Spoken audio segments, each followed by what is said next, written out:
A first-class cabin. Seat 1A. A calm black CEO named Darius Cole settles in, expecting a quiet flight home. Then a request that slices through the hum of boarding. "Sir, we need your seat for a more important passenger." He looks up. He breathes once. He says no. What happens when a quiet man refuses to surrender his dignity at 30,000 feet? How far will an airline bend the rules to protect status? Who in that cabin will stay silent? And who will speak when it counts? When the aisle becomes a line in the sand. What is the cost of moving?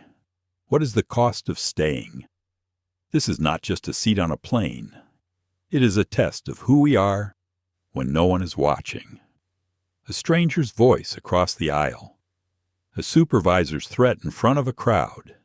A choice that turns into a reckoning. If you believe respect is not a perk but a baseline, lean in, like, share, and subscribe to the channel. Then buckle up. Let us begin. The first time you saw him, you wouldn't have guessed he was the kind of man who could change the course of an airline with a single decision. He didn't walk through the terminal with a crowd of assistants or a flashy entourage. He didn't wear an expression that demanded attention. He simply carried himself with a quiet confidence, the kind that made people glance at him once, maybe twice, wondering who he was, but never quite placing it. His name was Darius Cole.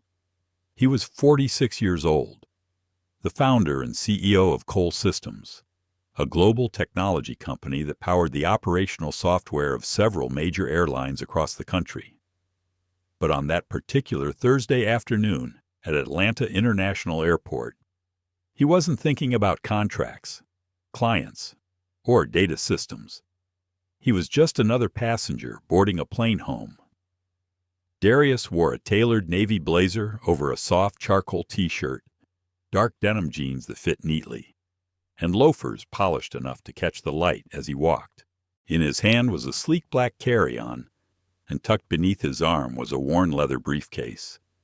That briefcase had traveled with him for years, through airports in Tokyo, London, Johannesburg, and Sydney.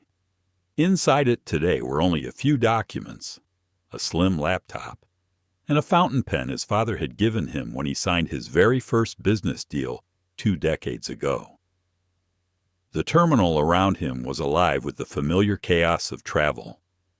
Children cried, business travelers spoke briskly into phones, and the steady hum of rolling suitcases moved across the polished floor. Darius tuned most of it out.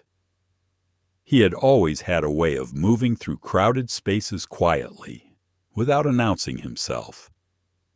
He had learned early in life that people underestimated quiet men, especially quiet black men. That underestimation had once been his greatest frustration, but over time, it became his advantage. People never saw him coming until it was too late. When the boarding call for first class was announced, Darius rose smoothly from his seat. He walked toward the gate with an unhurried stride, scanning his ticket at the counter and stepping onto the jet bridge. His boarding pass confirmed what he already knew. Seat 1A. His favorite? Seat 1A wasn't simply about legroom or being served first. For Darius, it was ritual. It was the seat he had claimed on dozens of flights, the place where he had sat while closing deals that changed the trajectory of his company. He liked its consistency. Life at his level rarely gave him that, but this seat did. The cabin of the aircraft smelled faintly of citrus cleaner and leather. The soft yellow lighting illuminated rows of wide seats, already occupied by a few passengers flipping through magazines or arranging their bags. Darius slid into 1A, placing his carry-on in the overhead compartment and tucking his briefcase carefully beneath the seat in front of him. He leaned back, letting his hand brush over the cool leather headrest. The familiar texture grounded him. From his pocket, he slipped his phone into the side seat pouch. For the first time in days, he allowed himself to exhale slowly. He had just come from closing one of the most significant contracts of his career, a deal that would expand Cole Systems into new markets and secure his company's dominance for years to come.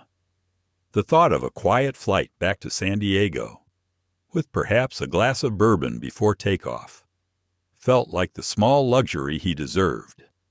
But comfort, as he was about to be reminded, has a way of turning into illusion. 2 rows behind him, a man boarded the plane with a swagger that seemed to stretch across the aisle. He was in his late 20s, tall, with sandy blonde hair styled deliberately to look effortless. He wore a crisp, pale blue button-down with sleeves rolled just high enough to reveal an expensive watch. Designer sunglasses perched on his head like a crown. His name, though Darius did not know it yet, was Brandon Shaw. Darius didn't pay him much attention at first. The young man slid his carry-on into the overhead bin and leaned casually against the wall near the galley, scrolling through his phone as if time bent itself around him. He had the aura of someone used to being accommodated, someone who believed that rules bent when he arrived. Darius had seen men like him before. In fact, he had spent much of his career quietly proving such men wrong.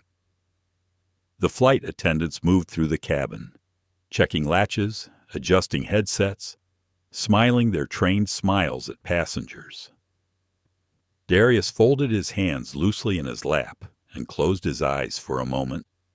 He imagined the city lights of San Diego awaiting him at sunset, the familiar skyline greeting him like an old friend. He thought of the silence of his apartment overlooking the bay, of the dinner he would share with his daughter the following evening. There was nothing unusual about this flight, at least not yet. But as the footsteps of one of the flight attendants drew nearer, Darius opened his eyes to see her stop at his row. She was petite, with sharp features softened only by a polite smile, yet her tone carried a subtle tension, as though she was rehearsing words she didn't want to say. "Mr. Cole," she began carefully, glancing over her shoulder toward the galley. "I'm going to need to ask you to switch seats for a moment. There's been a mix-up." Darius blinked, surprised. He sat forward slightly, his voice low but clear. "I'm sorry. This is my seat. It's on my boarding pass." The attendant nodded quickly, her eyes flickering toward the man standing near the galley. "I understand, sir. But this gentleman was supposed to have this seat reserved." Reserved. The word struck Darius like a misplaced chord. He knew better than most that airline seating didn't work that way. There was no secret reservation system that could overwrite a paid, confirmed ticket. At least, not one that operated fairly. Whatever this was, it wasn't a clerical error.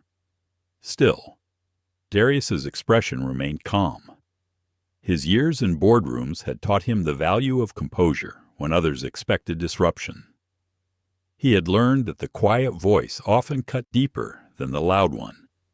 "This seat was booked weeks ago," he said evenly. "First-class seat, 1A. There must be some mistake." The flight attendant shifted uncomfortably, her weight moving from one foot to the other. She glanced back at Brandon Shaw, who now watched with thinly veiled impatience, arms folded, his smirk faint but visible. "It would make things easier for us if you could move to another seat just for this flight," the attendant offered softly. Darius felt the subtle shift in the air around him. Passengers in first class, though pretending to focus on their magazines or tablets, were listening. Their silence carried weight. He turned his head slightly, his eyes locking with Brandon's. The young man didn't speak, didn't extend the courtesy of saying it wasn't a problem. He just stared, as though waiting for Darius to step aside. And in that stare, Darius saw not just entitlement, but expectation. the assumption that when faced with pressure, he would fold. He had folded before, in smaller moments, for the sake of keeping peace. But as he sat there now, in seat 1A, he felt something else stir inside him, a quiet resolve. He straightened his back, his voice steady. "I'm not moving." The flight attendant's polite smile thinned. She gave a small nod and retreated toward the galley. Darius could hear hushed voices, hers and another crew member's, before she returned, still smiling, though her eyes betrayed frustration. "All right." "Mr. Cole," she said tightly. "We'll see what we can do." As she walked away, Darius felt the weight of Brandon's gaze still on him, but the smirk was gone, replaced by the first hint of irritation. The cabin returned to a low hum of settling passengers, but Darius knew this wasn't over, not by a long shot. The air in the cabin felt different now. It was not heavy yet, but charged, like static before a storm. Darius adjusted his posture in seat 1A, crossing one leg over the other, trying to return to the calm he had carried onto the plane. But he could feel the eyes. Not all of them, but enough. A businessman 2 rows back pretended to scroll through his tablet, his gaze flicking forward every few seconds. A young woman across the aisle had lowered her magazine, holding it open but unread, her ears tuned to the tension at the front. Darius breathed in slowly, as he often did before high-stakes meetings. Control the breath. Control the body. Control the room. But this wasn't a boardroom. This was a plane, and the balance of control was tilted toward the crew. He knew that. Everyone did. Brandon Shaw, the young man in the pale blue shirt, remained by the galley. He leaned against the wall with the kind of relaxed arrogance that made him appear like he belonged to no schedule, no rules. His watch gleamed under the cabin light, its silver face catching every movement of his wrist. He glanced at the flight attendant who had spoken to Darius, then back toward seat 1A, his expression somewhere between impatience and amusement. It was not the seat itself he wanted. Darius realized it was the symbol. For men like Brandon, seat 1A was not just a chair on a plane. It was a declaration of priority. The seat that said, "I am first. Everyone else comes after." The quiet hum of the cabin was interrupted when the same attendant returned, this time with another.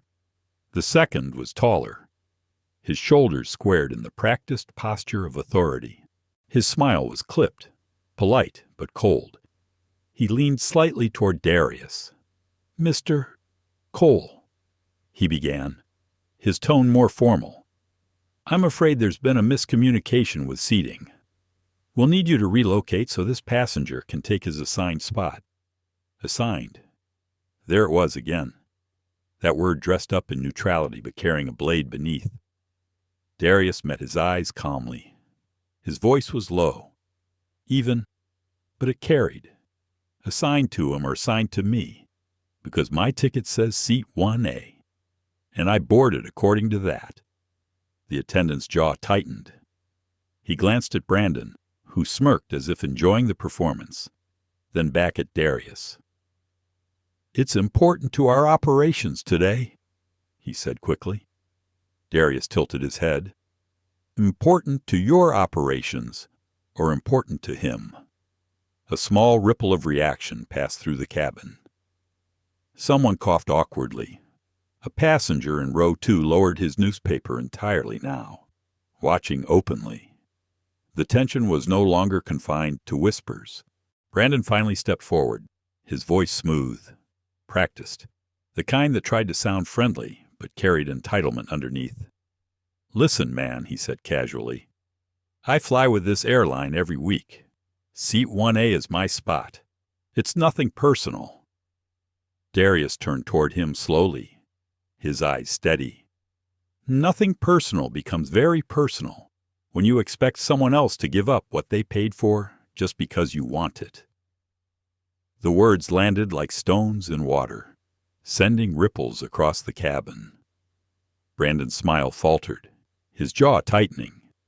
The flight attendants shifted uneasily, their plan unraveling in front of an audience they could no longer ignore.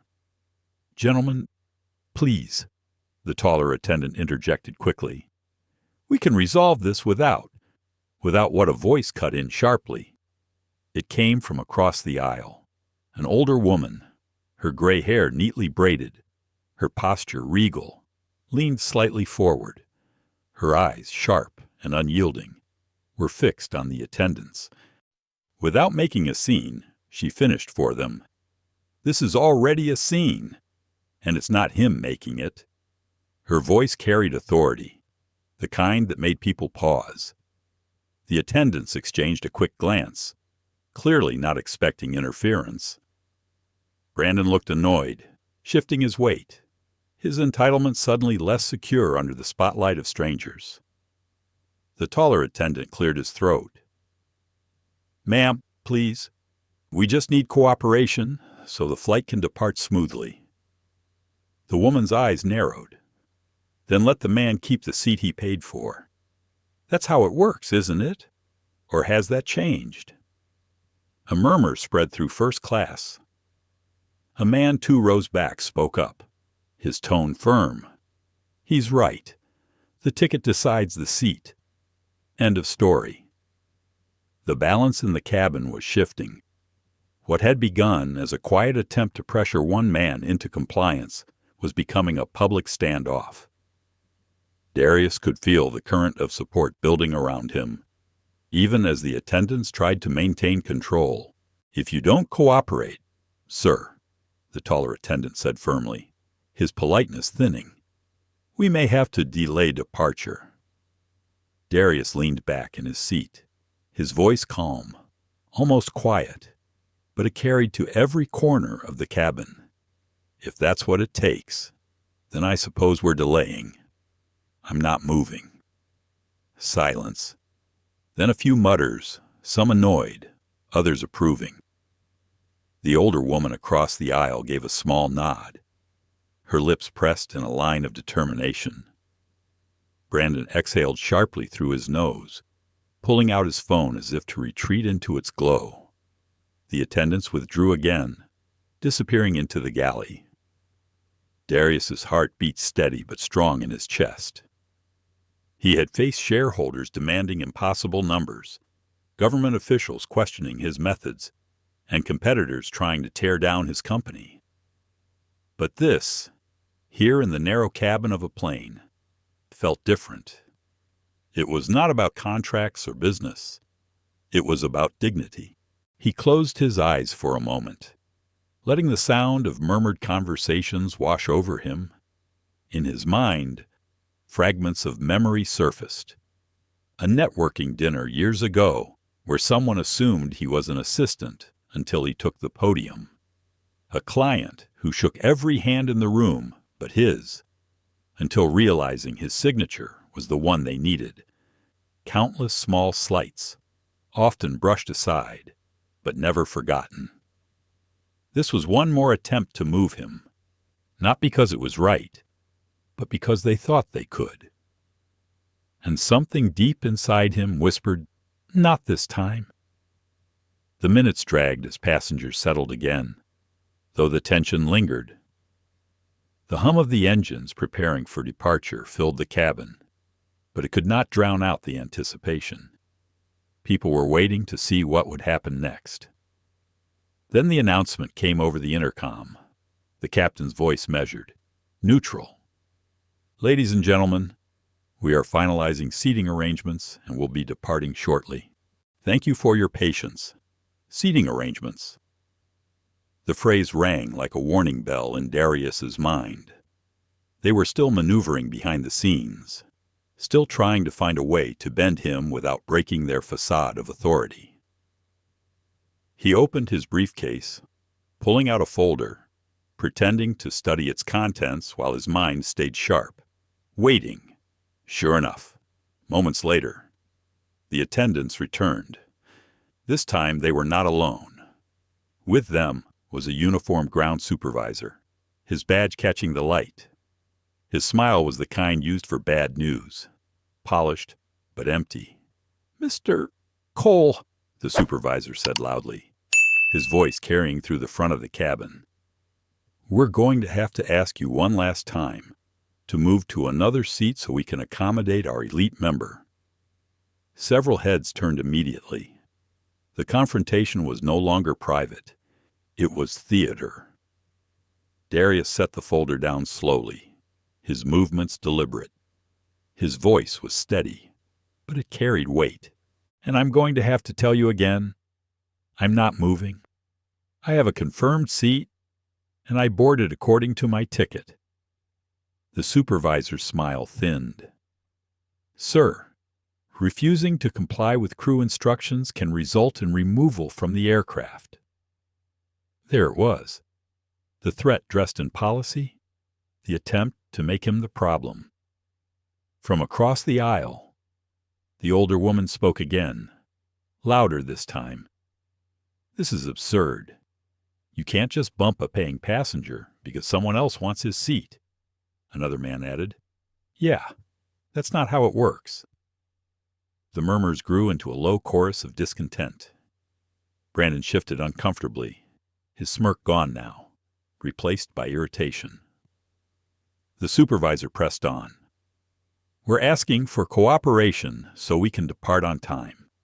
If you'd like, I can walk you to the gate desk to discuss this." Darius leaned forward slightly, his voice low but carrying, his words precise. "So what you're offering me is removal from my paid seat to have a conversation about why I should give it to someone else. Is that correct?" The silence that followed was sharp, cutting. Passengers held their breath, eyes shifting between Darius and the supervisor. Finally, the supervisor's smile dropped entirely. "Very well. Stay in your seat. We'll make alternate arrangements." And just like that, they retreated. Darius exhaled slowly, his muscles taut beneath his calm exterior. He knew this battle wasn't over, but he also knew he had drawn a line, not just for himself, but for every set of eyes watching. The engines hummed louder now, a low vibration moving through the floor of the cabin. The plane was ready to leave, but the people inside were not. A quiet storm had settled across first class. No one was reading any more. No one was checking their phones without also glancing forward. It was as though the entire section of the plane had turned into a theater, and Darius Cole sat at the center of its stage. He adjusted the cuff of his blazer, not because it needed adjusting, but because it gave him something to do with his hands. He had spent a lifetime practicing control, making sure his body language spoke before his voice ever had to. Calm, composed, a man not to be moved. But inside, his thoughts were racing. He was not just thinking about the seat, or the smirk on Brandon Shaw's face, or the way the flight crew had spoken to him like a problem to be managed. His mind carried him back through time, unearthing memories he usually kept buried. The first time he walked into a client meeting and was mistaken for the driver. The conference in Boston, where the hotel concierge handed the check to his white junior associate instead of him. The moments that passed in silence, because he had chosen, again and again, not to fight every battle. But here, strapped into seat 1A, he could feel the weight of all those silences pressing against him. The seat was no longer just a seat. It was every boardroom, every handshake, every dismissal dressed in polite language. And this time, in front of all these witnesses, he could not be moved. The ground supervisor had left with the attendants, but the unease lingered. Brandon still stood by the galley, his phone in hand, typing rapidly with sharp motions. Every so often he looked up, his eyes darting toward Darius, then away again, as if trying to calculate his next move. The older woman across the aisle, Lorraine Mitchell, leaned back in her seat with her arms folded, her expression sharp, protective. Darius caught her eye briefly, and in that single glance, a silent message passed between them.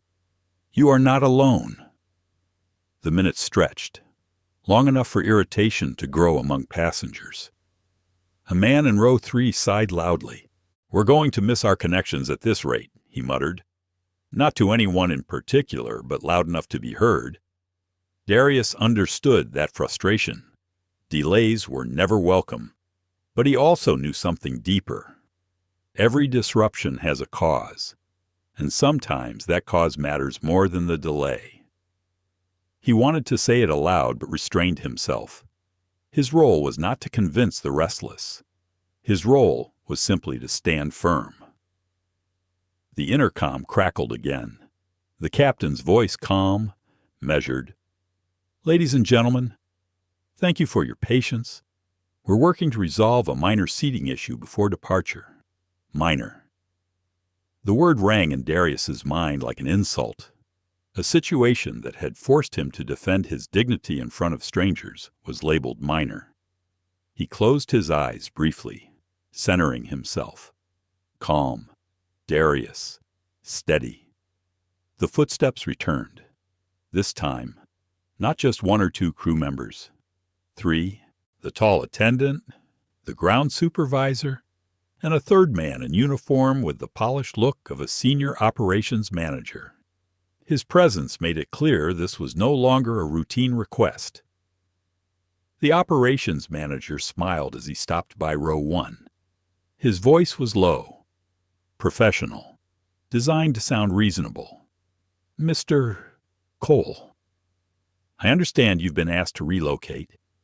I need to be very clear with you. If you continue to refuse, we may be forced to remove you from the aircraft entirely. That is not what anyone wants." The threat was sharper now, dressed in courtesy, but undeniable. Darius felt the muscles in his chest tighten. For a moment, the thought passed through his mind. What if they do remove me? What would it mean for him? A black CEO, escorted off a plane for refusing to surrender what he had paid for. Cameras would be out. Phones would record. Headlines would write themselves. He could already imagine the whispers, the way his name might be dragged into a narrative not of his making. But then another thought anchored him.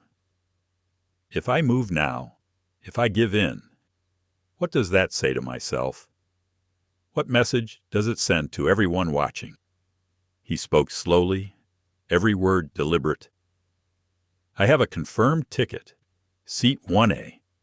I boarded according to that. If you remove me from this plane, it will not be because I refuse to cooperate. It will be because I refuse to be disrespected." The cabin was silent.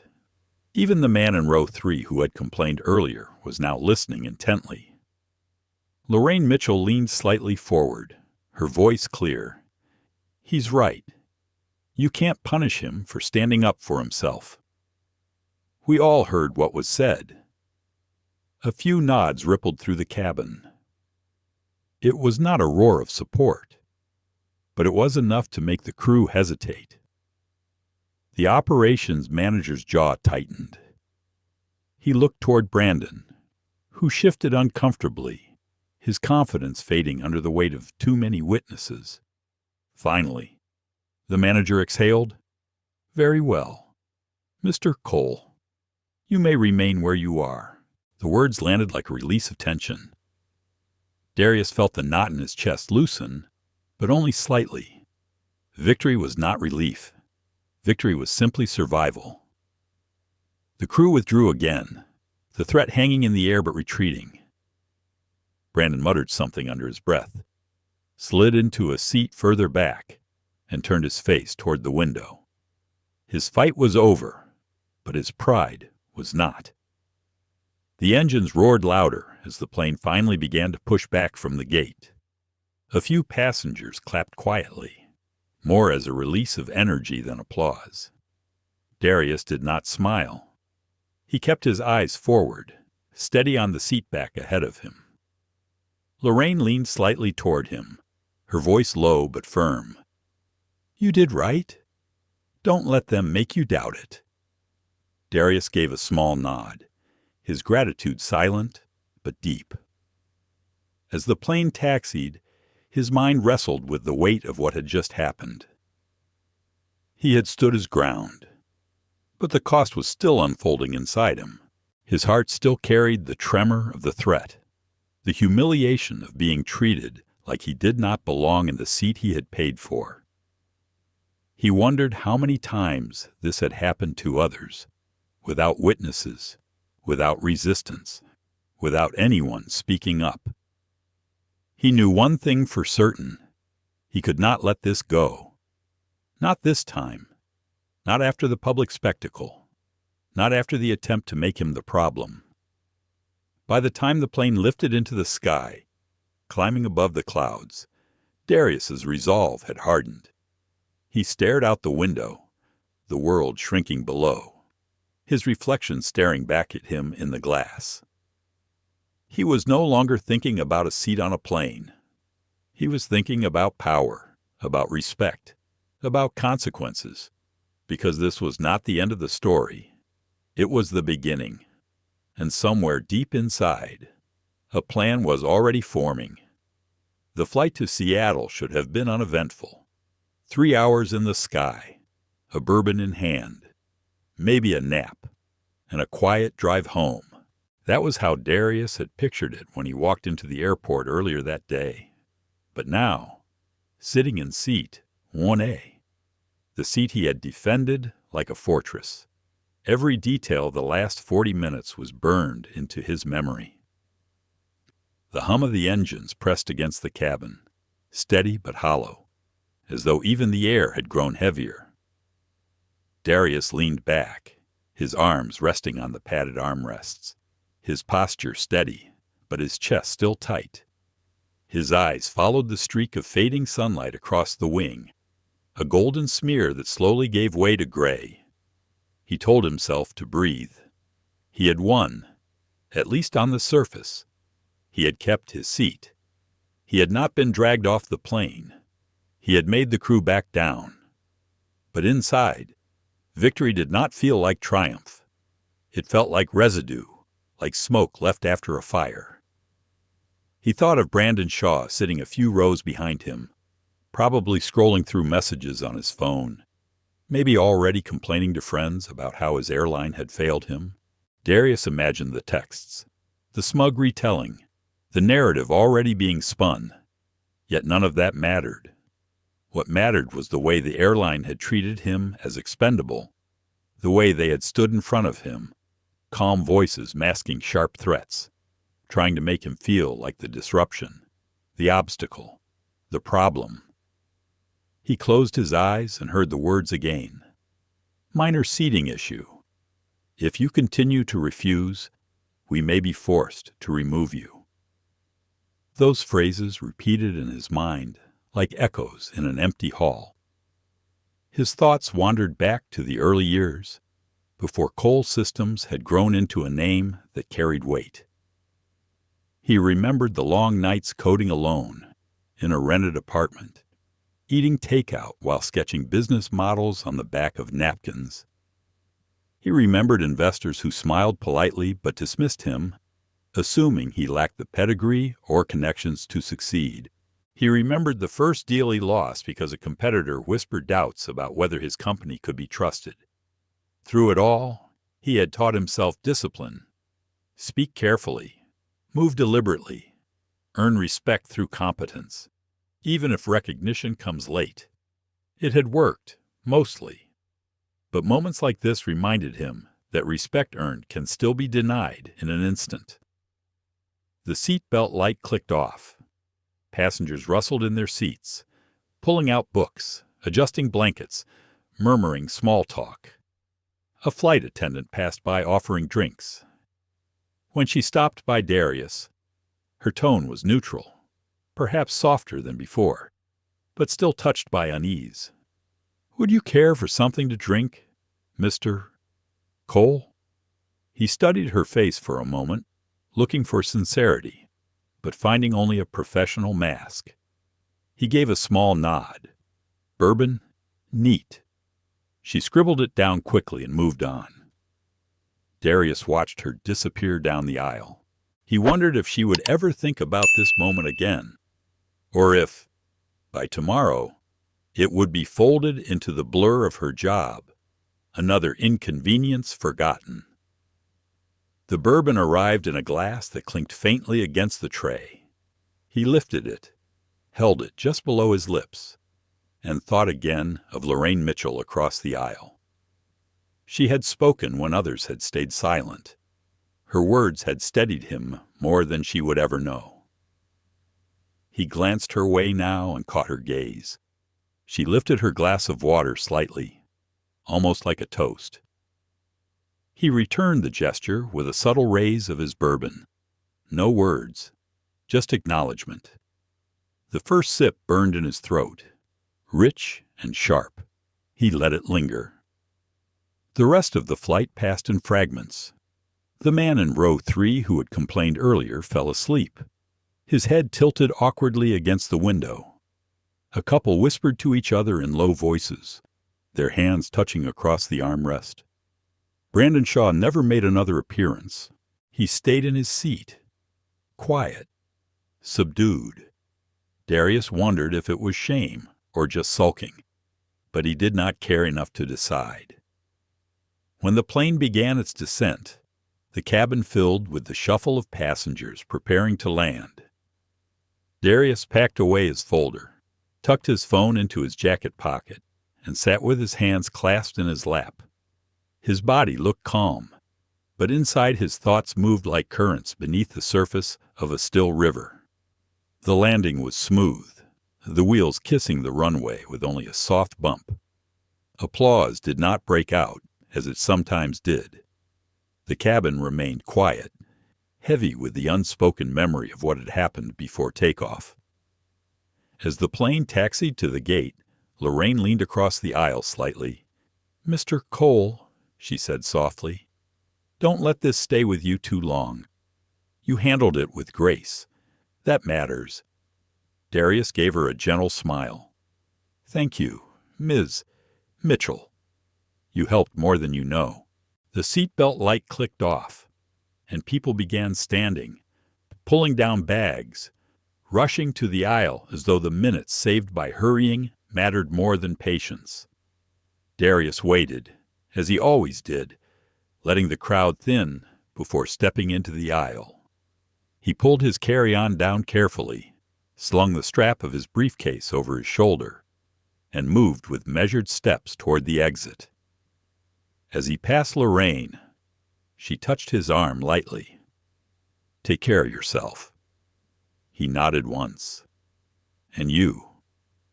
Stepping off the plane, he felt the weight of the entire encounter settle deeper into him.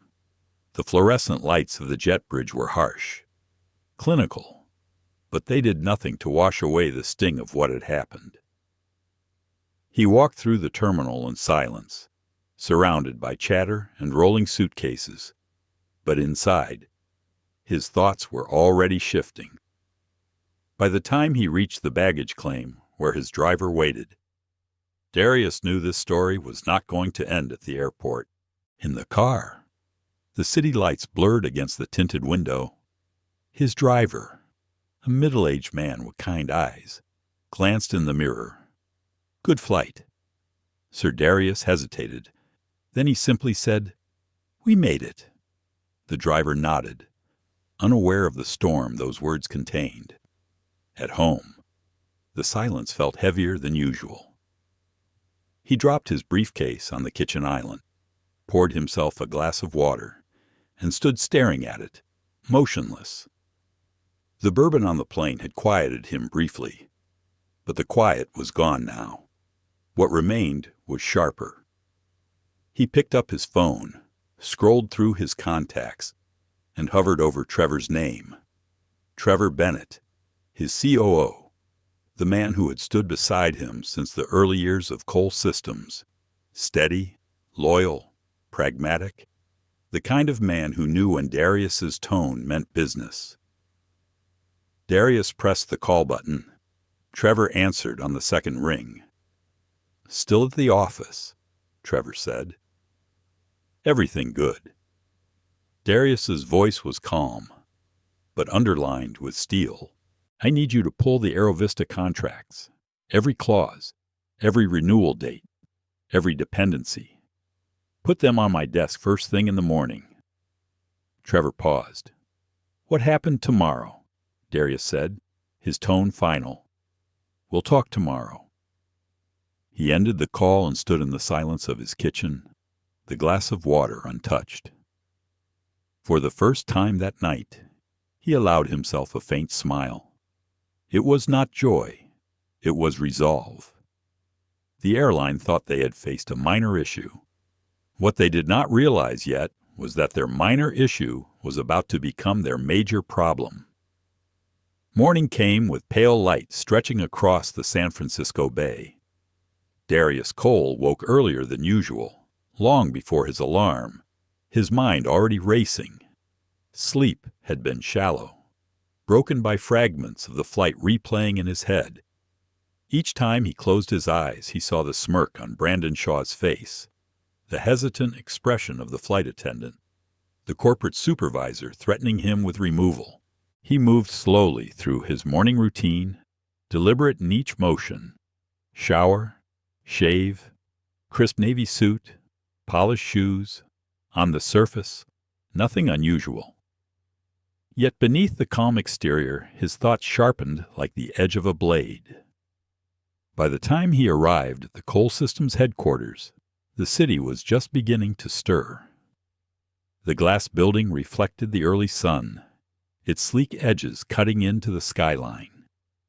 Security greeted him with familiar warmth, but Darius offered only a nod. His mind was elsewhere. Inside, Trevor Bennett was already waiting in the main conference room. The table was covered with contracts, spreadsheets, and a glowing laptop screen. Trevor looked up, concern flickering in his eyes. "I pulled everything," he said. "AeroVista's entire contract, renewal dates, dependencies, service-level agreements. It's all here." Darius set his briefcase down and sat at the head of the table. "Walk me through it." Trevor adjusted his glasses and began outlining the details. "Our primary contract with them runs until December. We handle their crew scheduling, maintenance tracking, flight operations, even passenger management systems. They rely heavily on us. If our service slowed or shifted, they would notice within hours. We've also been their go-to for fast-track support. They've leaned on us more than most clients." Darius listened, his face unreadable. "And if we shifted our focus away from them," Trevor hesitated, "we'd still meet the minimum contract requirements. Nothing illegal. But their operations would take a hit. Flights delayed, crew schedules scrambled, maintenance checks running behind. Enough to cause chaos, not enough to breach terms." The silence hung between them. Finally, Darius leaned back, fingers steepled. "Then that's what we'll do. Effective immediately. AeroVista drops to the bottom of our priority list. No extras, no rushes, no favors. Our attention goes to clients who respect us." Trevor studied him carefully. "This is about the flight, isn't it?" Darius's eyes darkened. "It's about respect. They treated me as if I didn't belong in a seat I paid for. They saw a black man and assumed expendable. They forced me to defend myself in front of an entire cabin like I was the problem. That wasn't just one crew's mistake. That was culture. And cultures don't change until they're forced to." Trevor nodded slowly, absorbing the weight of his words. "So what's the end game?" Darius's voice was calm, deliberate. "We position ourselves with AeroVista's competitors, quietly, discreetly. Let Aerovista realize too late what it costs them to value a VIP flyer more than a partner who keeps their planes running. The strategy session stretched for hours. They mapped every dependency, every gap Aerovista had that could be exploited. Names of rival airlines were listed, prioritized. 2 of them had already expressed interest in working with Cole Systems, eager to gain an advantage. Now Darius would give them that chance. As the morning turned to afternoon, staff came and went, bringing updates, files, and coffee. Darius remained composed, his tone measured, but inside a storm churned. He thought of the look on the supervisor's face when he threatened removal. He thought of Lorraine Mitchell raising her voice when no one else would.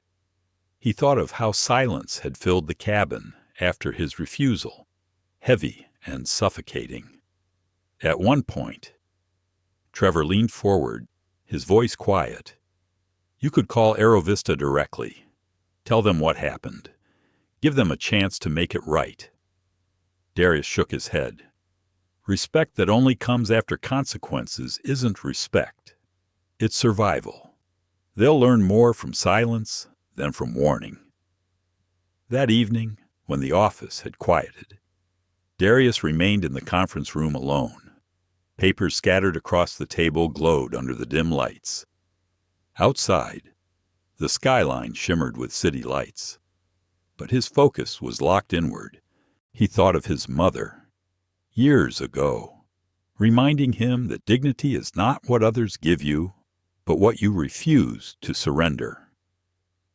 He thought of his father, who had worked 2 jobs and still been treated as invisible in rooms where he deserved recognition. Every lesson of endurance, every memory of being underestimated, poured into this moment. He stood and walked to the window, looking out over the bay. Planes blinked in the night sky, tiny beacons tracing arcs across the dark. Somewhere up there, passengers reclined in their seats, sipping drinks, oblivious to the systems that kept their flights moving. Systems built by Cole Systems, systems that could be redirected in an instant. A knock broke his thoughts. Trevor stepped in, holding his phone. "We just got an inquiry from Horizon Air," he said. "They want to talk tomorrow. They're interested in switching providers." Darius allowed himself a faint smile. "Set it up." Trevor lingered. "You're really going to do this?" Darius turned back to the window. His reflection stared back at him, steady, unyielding. "They made me choose between silence and dignity. I chose dignity. Now they'll live with the cost." That night, at home, Darius sat at his kitchen table with a single lamp casting warm light over a glass of water.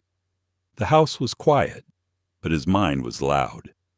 He pulled out a notepad and began sketching. Not code this time, not architecture diagrams, but strategy. Names of airlines, potential shifts in staffing, timelines for resource reallocation. Each line he wrote was fueled not by vengeance, but by clarity. This was not about one seat. It was about every moment someone like him had been asked to move, to shrink, to accept less than what he deserved. It was about turning humiliation into leverage, insult into power. At one point, he paused, staring at the page, doubt flickering briefly. Was he letting anger steer him too far? Was he risking his company's reputation to make a point?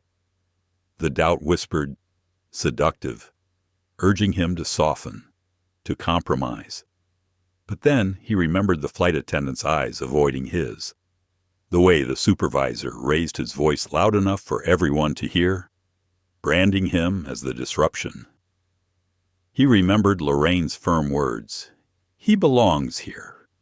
The doubt dissolved. His resolve hardened. He leaned back, closed his eyes, and whispered to himself, "This isn't revenge. This is correction. The following morning carried with it the kind of sharp clarity that Darius Cole always recognized as the start of something irreversible. He arrived at headquarters just after dawn, the street still damp from an overnight drizzle.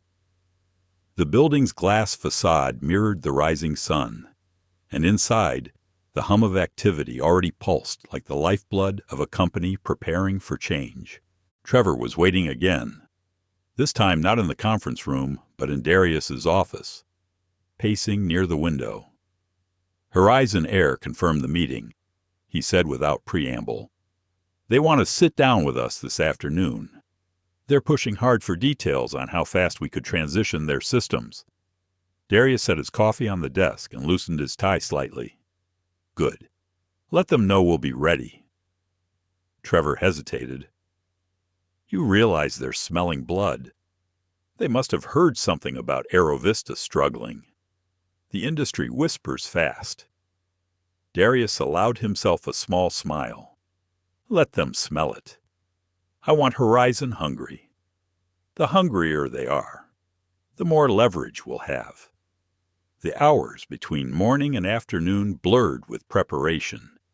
Teams scrambled to polish presentations, update data, and assemble technical roadmaps. Darius, however, kept his focus broader. He wasn't interested in merely winning a new client.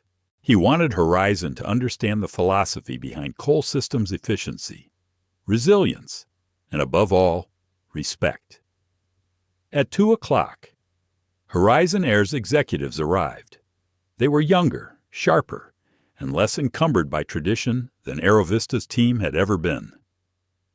Darius shook hands with their CEO, a woman named Evelyn Hart, whose grip was firm and eyes bright with curiosity.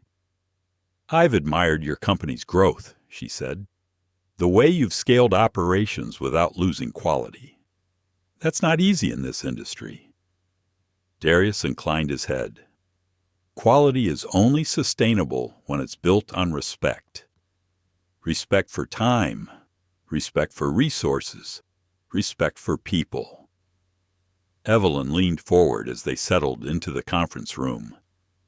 "Tell me what it would look like if Horizon shifted to your systems.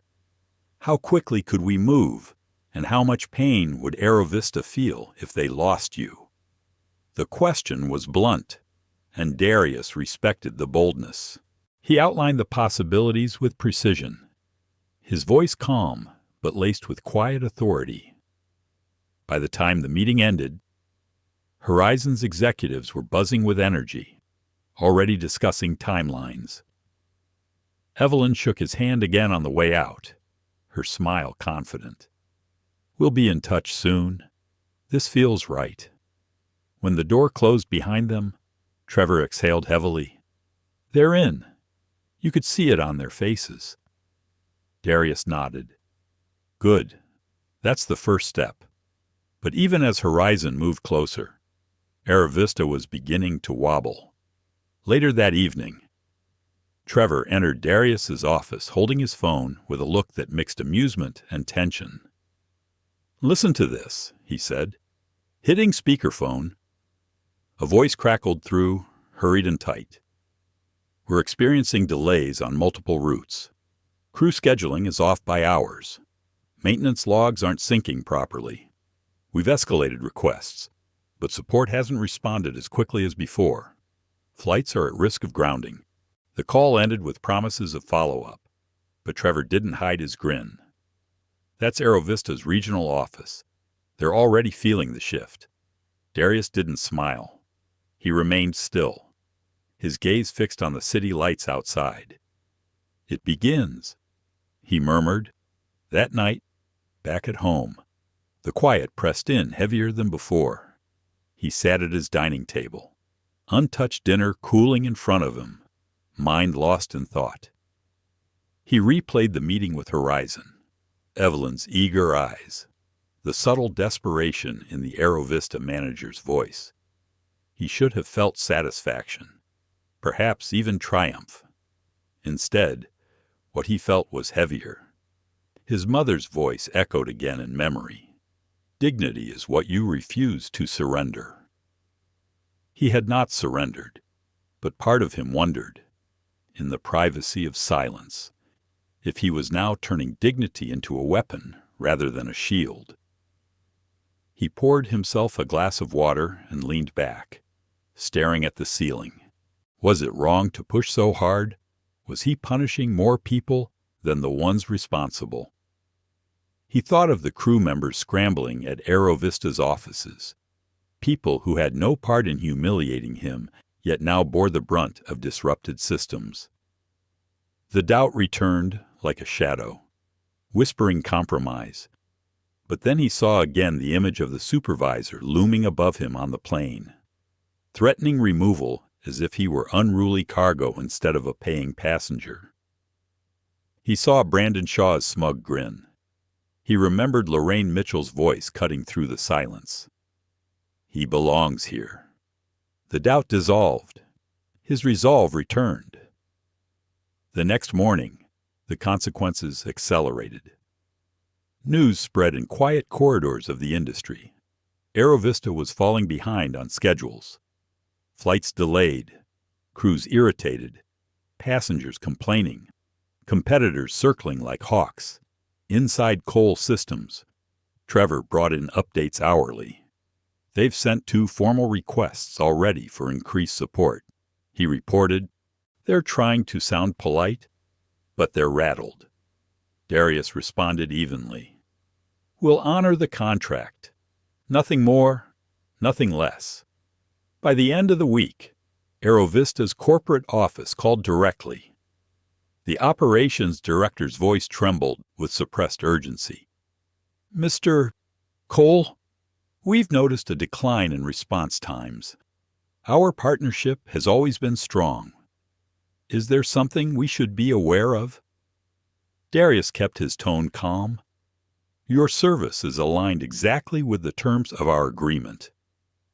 There was silence on the other end, then a strained attempt at diplomacy. We'd like to discuss extending our contract, perhaps adjusting the terms.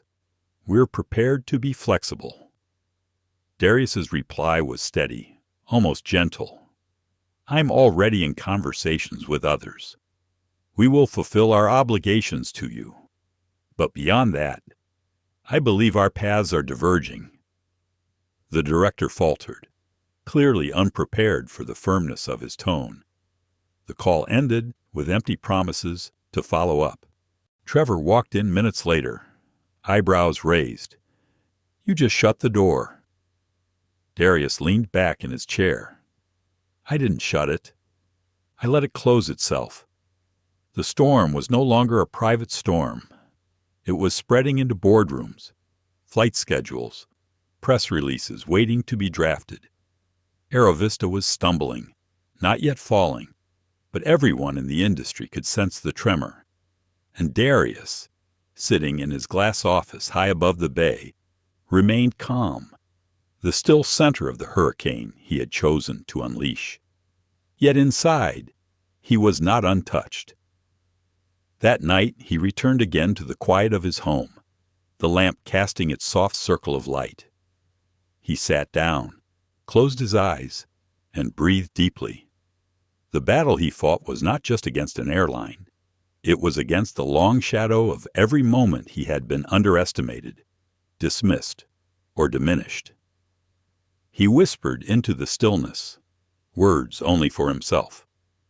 This is not revenge. This is reminder. The morning sun slanted across Aerovista Airlines headquarters in Chicago, painting the tall glass windows in sharp gold. Inside the boardroom on the 22nd floor, the atmosphere was anything but golden. It was brittle, tense, and charged with the energy of people who knew a crisis was brewing faster than they could contain it. At the long mahogany table, executives gathered in a semicircle. Papers rustled, laptops flickered with data, and coffee cups were clutched like lifelines. At the head of the table sat Aerovista's CEO, Richard Halston, a man in his early 60s whose salt and pepper hair and deliberate tone had earned him a reputation as steady. But today, steadiness was not what anyone saw in him. His jaw was clenched, his eyes shadowed with fatigue. "Let's get to it," he said curtly, tapping the table. "Operations." A woman in a sharp gray suit cleared her throat. "We've had scheduling disruptions across 3 regional hubs. Pilots have reported maintenance updates delayed. Flights are stacking on the tarmac. Passengers are venting on social media. It's not catastrophic yet. But it will be," interrupted another executive. His tie loosened.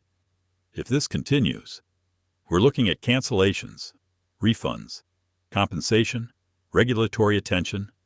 We've built our model on efficiency. One crack in the system, and it all multiplies." Richard rubbed his temples. "What about Cole Systems? Why are we not getting priority support?" The head of IT, a stocky man named Greg, shifted uncomfortably. "We've noticed a decline in their responsiveness. They're still honoring the contract, but barely. No fast-track tickets, no courtesy calls, no extras. Just the basics. It's like they've put us on autopilot." A murmur ran through the room. The words carried more weight than anyone wanted to admit. "Then fix it," Richard snapped. "Call Darius Cole himself. Make it clear this is unacceptable." Greg hesitated. "We tried. We escalated through the proper channels. His COO gave us a polite answer. And when I finally got through to Cole directly, his response was..."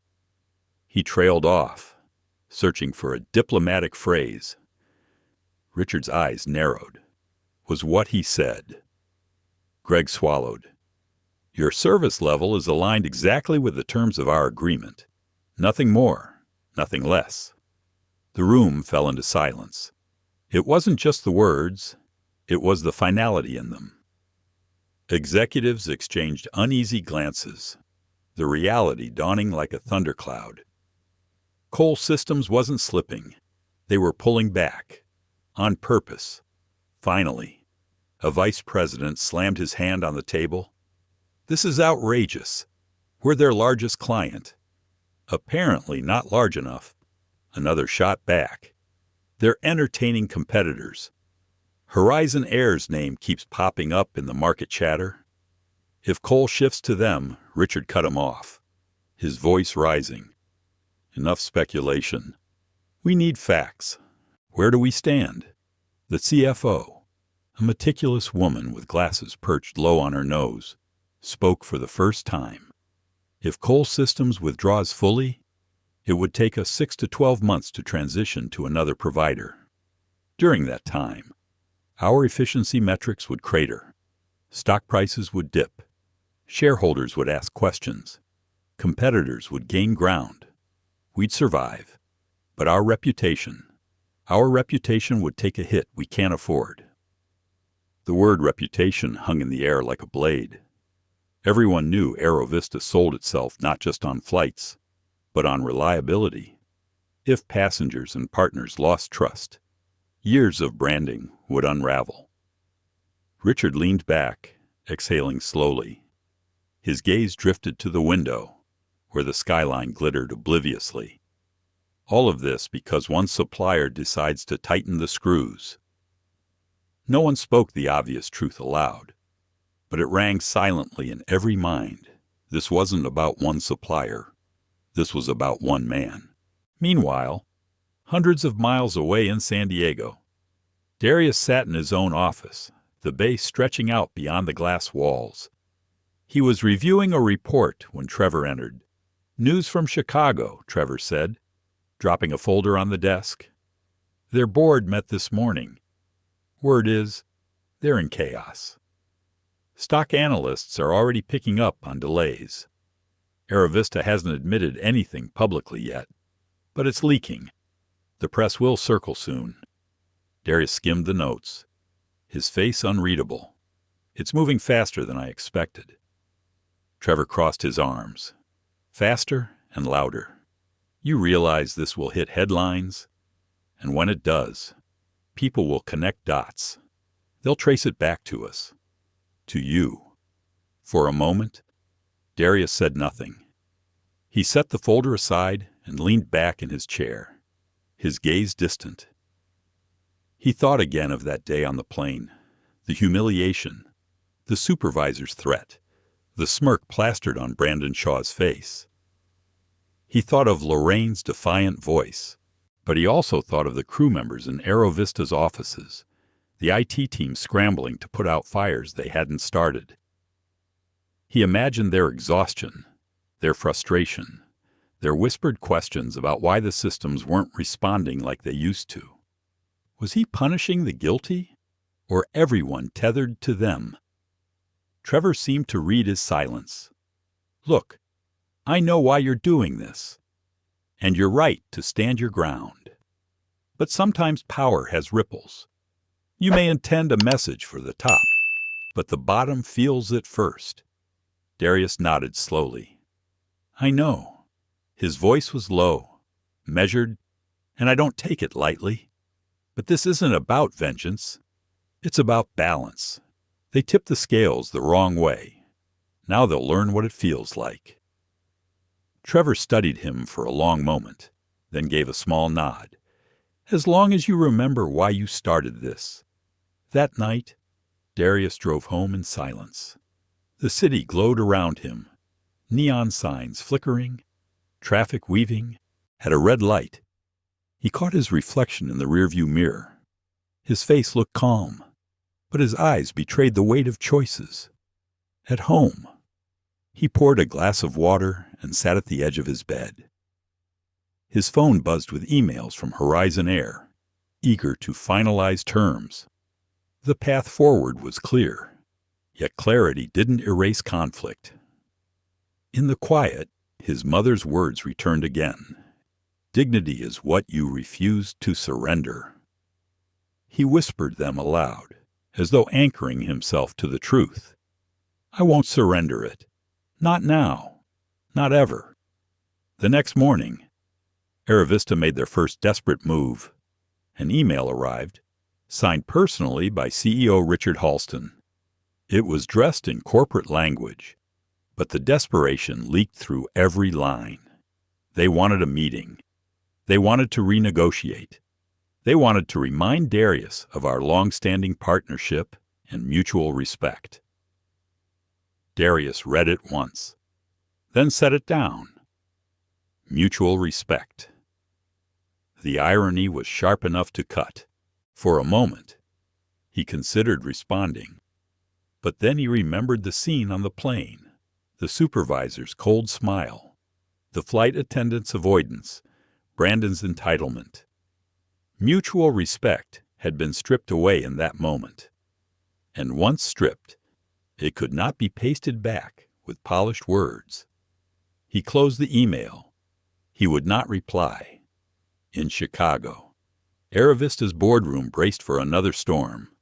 In San Diego, Darius Cole's resolve hardened, and in between, the entire industry watched as turbulence spread across skies once thought calm.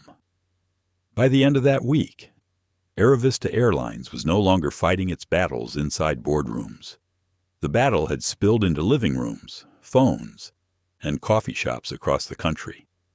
It started small. A passenger from Darius's flight had posted a shaky, discreet video clip on social media. It showed the moment the supervisor leaned into row 1 and declared in a raised voice that Darius's refusal to comply could result in removal from the plane.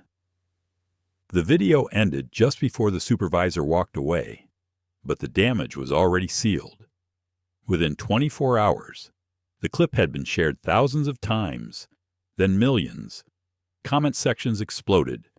Hashtags sprouted like wildfire. I'm Seat 1A.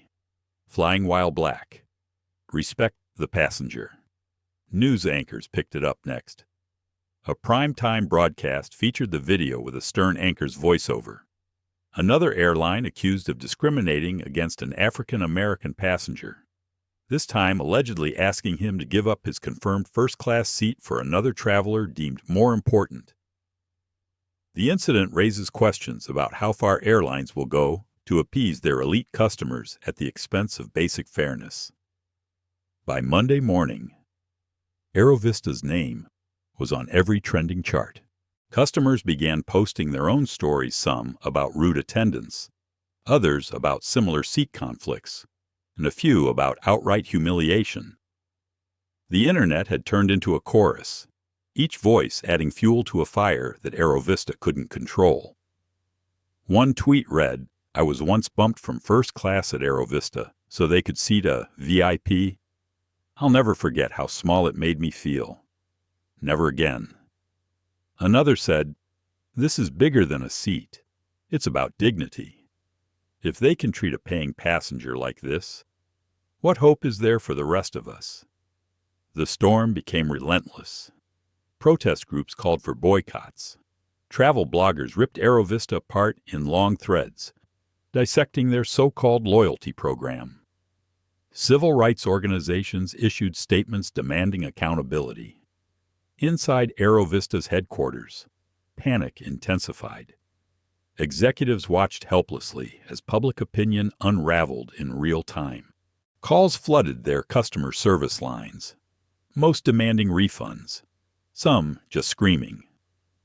Flight attendants began reporting that passengers were openly hostile on planes, shouting phrases like, "Don't you dare pull a seat 1A on me." The brand, once polished and proud, was unraveling like fabric torn down the middle. Meanwhile, in San Diego, Darius sat in his office, watching it all unfold with a strange mix of detachment and unease. On his screen, a news anchor replayed the video, pausing to zoom in on his calm face in the seat as the confrontation escalated. They called him composed, unshakable, the face of resistance. He had never asked for that label. Trevor entered, holding a tablet. "You've seen the latest.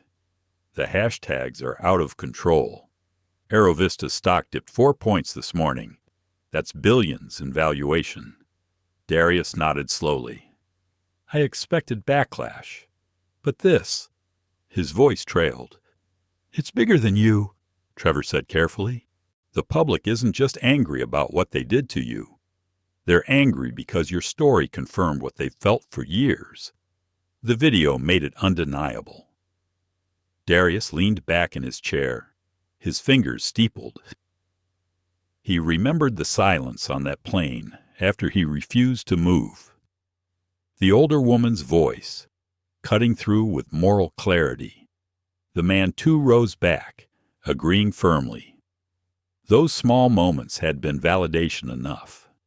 But now he was a symbol for millions of strangers. That weight pressed heavier than he had imagined. That night at home, he couldn't sleep. He poured himself tea and sat on the balcony overlooking the city lights. His phone buzzed relentlessly, each vibration a reminder that his private humiliation had become a public spectacle. He opened one message, a thank you note from a young black professional who wrote, "I watched you hold your ground, and it gave me courage. I've been passed over, ignored, made invisible in rooms I worked hard to enter. Seeing you refuse to move reminded me that I don't have to either. Thank you." The words struck deep, filling him with both pride and conflict. He scrolled to another message, a plea from an Aerovista flight attendant. "I don't excuse what happened. It was wrong. But please understand, many of us are being attacked now. We're scared. Passengers think we're all complicit. Some of us are just trying to pay bills. Please don't let this destroy all of us." Darius closed his eyes. He had been bracing for retaliation. Yes, but not for collateral damage, not for the ripple that touched lives far beyond the decision-makers. The next day, Lorraine called, her voice steady as ever, carried through the line. "You've stirred something bigger than yourself." "Darius, I know," he admitted. "You stood your ground, and now people are standing with you. That's power. But power can heal or it can scorch. Which will you choose? He was quiet for a long moment, looking at the cityscape outside his office. I don't want to scorch, he said finally. But I also can't let them think an apology letter weeks later fixes everything. Lorraine's tone softened. Then maybe the path isn't to pull back. Maybe the path is to push forward differently. They disrespected you in public. Maybe it's time you answer in public, too. Her words echoed in his mind long after the call ended. Later that evening, Darius drafted a statement. He typed, deleted, typed again. Each word felt heavy.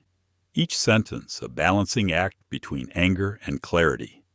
Finally, he wrote, I was asked to move from my rightful seat because another passenger was considered more valuable. That moment was not about comfort. It was about dignity. I refused to move because I believe no one's humanity is negotiable. What happened to me is not unique. It is part of a pattern many have endured quietly. I will not let this moment pass as just another story buried in the news cycle. We all deserve respect, regardless of race, title, or frequent flyer status. This isn't just my fight.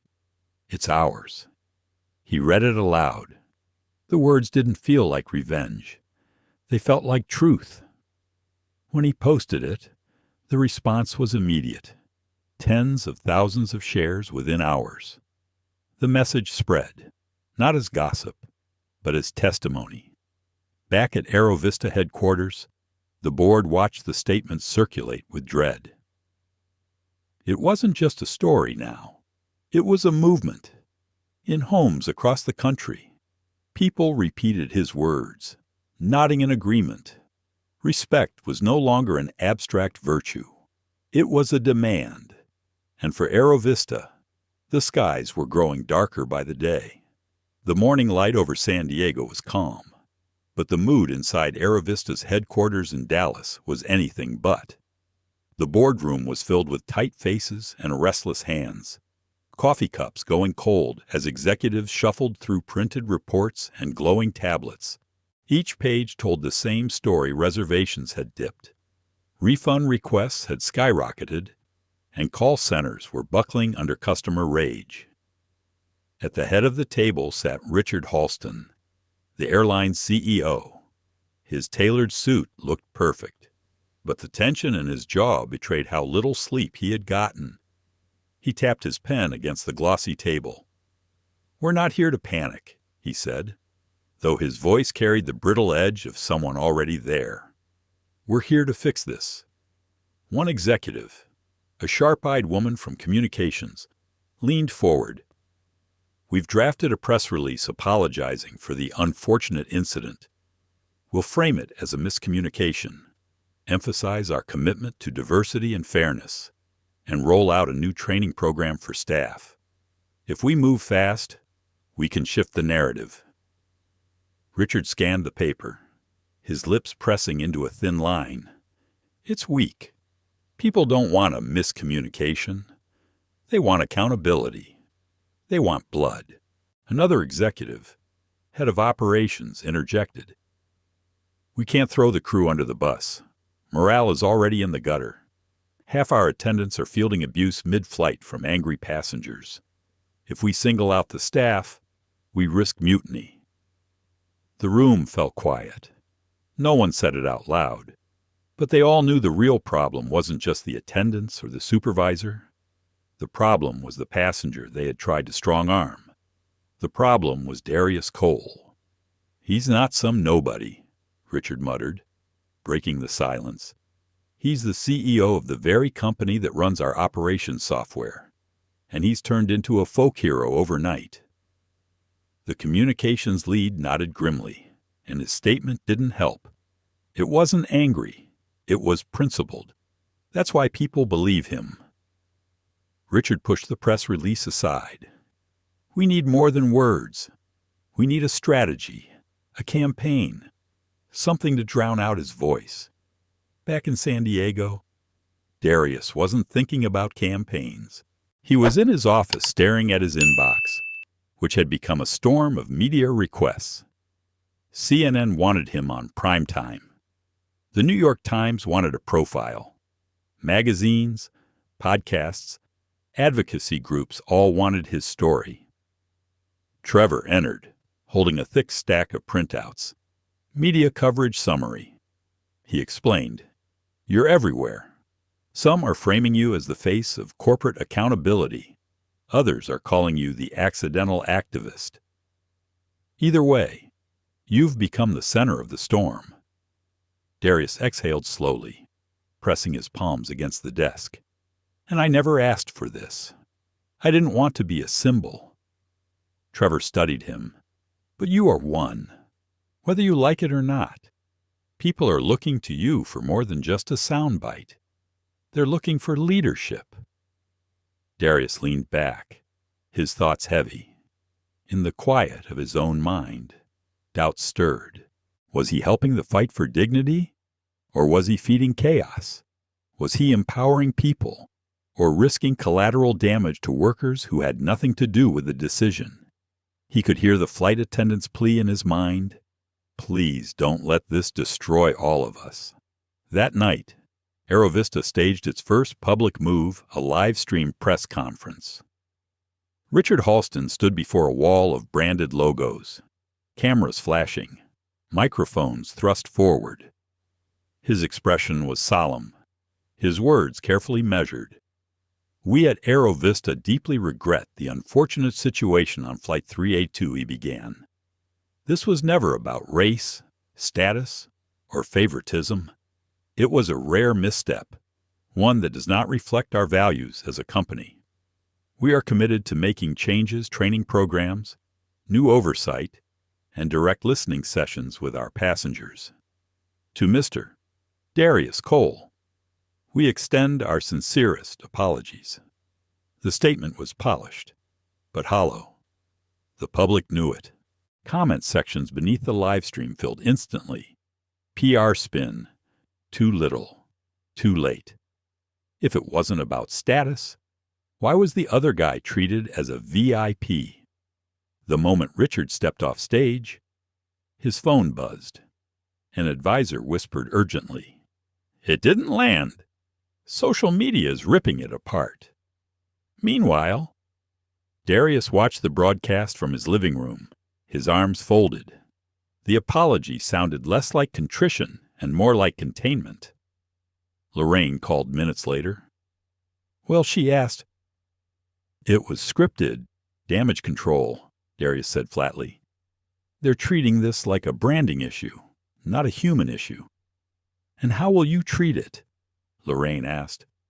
That question lingered.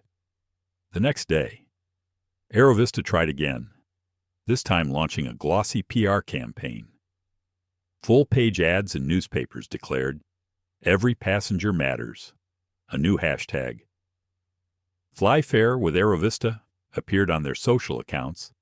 They released photos of smiling attendants with diverse backgrounds, quotes about inclusivity written in bold type. It backfired instantly. Users reposted the ads alongside the viral video, mocking the contrast. "Every passenger matters except seat 1A. One caption read, "Diversity ads don't fix discrimination," wrote another. At the same time, cracks began forming inside Aerovista's leadership. During a tense board meeting, one director slammed his hand on the table. "We're bleeding money. Our market share is slipping. If we don't make a drastic move, we'll lose investor confidence." Another countered, "What do you suggest? Fire the CEO, fire half the staff. That'll make us look weaker." Richard's silence spoke volumes. For the first time, his authority felt shaky. Back in San Diego, Darius sat in his office late into the night, a single lamp illuminating the stack of letters and messages on his desk. Some were from strangers, thanking him for giving them courage. Others were from Aerovista employees begging him to remember that not all of them were guilty. The weight pressed on him harder than ever. He opened a notebook and scribbled thoughts. Am I doing enough? Am I doing too much? What if this destroys lives beyond the boardroom? But what if I let it go, and nothing changes? He stared at the words until they blurred. Trevor found him there hours later, still awake. "You're carrying this like it's only yours," Trevor said gently. "But it's bigger than you." "Darius, this is about everyone who's ever been told they're worth less. You can't control the storm, but you can steer it." Darius closed the notebook, his jaw set. "Then maybe it's time I take the wheel." The days that followed Aerovista's shaky press conference were relentless. News outlets dissected every phrase. Analysts compared the airline's response to past corporate blunders, and social media remained ablaze with anger. The viral video of Darius refusing to give up his seat had now been clipped, remixed, subtitled, and broadcast worldwide. In some versions, slow-motion captions highlighted his calm defiance. In others, people added dramatic soundtracks, turning the moment into a cinematic symbol of resistance. For Darius, life had turned inside out. He could no longer walk into a cafe without being recognized. Strangers approached him in airports, at gas stations, even on his morning jog. Some wanted selfies. Others simply whispered, "Thank you." What unsettled him most wasn't the attention. It was the responsibility behind it. One morning, he stood before his bathroom mirror, adjusting the knot of his tie. His eyes looked more tired than he wanted to admit. Lorraine's voice echoed in his mind from their last conversation. "How will you treat it?" That question gnawed at him. Silence had been his shield for years. Listen, act strategically when the time was right. But silence, he realized, had now become a statement of its own. If he stayed quiet, people would read it as surrender, or worse, indifference. At the office, Trevor was waiting with yet another stack of reports. "It's not slowing down," he said. "Every network wants you. Advocacy groups are calling nonstop. Even a few senators' offices have reached out." Senators Darius raised an eyebrow. Trevor nodded. "They see you as someone who can testify, someone who can put real pressure on corporate accountability. You're not just a CEO now. You're the guy who refused to move." Darius sank into his chair, the leather groaning under the weight of his fatigue. "I didn't choose this role," he murmured. Trevor leaned closer. "Sometimes roles choose us. And if you don't fill it, someone else will. Someone with less to lose and less to say." The words lingered. For years, Darius had built his reputation on quiet resilience and steady leadership. He never sought to be a loud voice, but perhaps this was the moment to evolve. That evening, Darius made a decision. He would hold a press conference of his own, not from the polished stage of Aerovista, but from his company headquarters, the place where his work and values had always intersected. He wanted the world to see not just the passenger who refused to move, but the leader who stood for something bigger. The following day, the lobby of Coltech buzzed with activity. Journalists filled every corner, cameras jostled for space, and reporters shouted questions even before the microphones were turned on. Darius stepped onto the small stage with Trevor at his side. He wore a navy suit, crisp but not ostentatious, and his steady presence quieted the room without him saying a word. When he finally spoke, his voice carried the calm authority of someone who had wrestled with his doubts and found his ground. "I've been asked to explain what happened on Flight 382, he began. "But what I want to talk about is not just one flight. It's about every moment when someone is told they don't belong, when respect is conditional, when dignity is negotiable." The room was silent, every camera trained on him. "I didn't refuse to move," because I wanted to make a scene. I refused because I knew that once you give away your seat, once you accept being less than, it becomes easier for others to demand it again. Respect isn't a perk, it's a baseline. It's what every passenger, every customer, every human being deserves. He paused, letting the words settle. This isn't about me versus an airline. This is about how we all treat each other when no one is watching. About whether we value people for their humanity or for their status. And if my experience has reminded us of that, then maybe the struggle was worth it. Reporters scribbled furiously, but Darius wasn't finished. To the employees of Aerovista who have reached out to me, I know this isn't your fault. I know most of you work hard, under pressure, to serve passengers with grace. I don't want this to be about destroying livelihoods, but leadership must be accountable for the culture it creates. If they failed you, just as they failed me, then accountability starts at the top. The applause that followed surprised even him. It wasn't wild, but it was firm, the kind that came from respect rather than spectacle. Clips from his speech spread instantly across news feeds. This time, the narrative shifted. He wasn't just a victim of discrimination. He was an articulate, principled leader calling for systemic change. Hashtags trended again, but now they carried his words. Respect isn't a perk, it's a baseline. Inside Aerovista headquarters, panic spread like wildfire. The board convened another emergency meeting. The PR lead slammed her laptop shut after watching the broadcast. He outflanked us, she said. He didn't just tell his story. He gave everyone else a story to believe in. Richard Halston's face darkened. Then we need to fight fire with fire. If he wants to play activist, we'll remind people he's also a businessman with contracts tied to our competitors. We'll question his motives. Make this look like a power grab. The room went quiet. A few executives exchanged uneasy glances.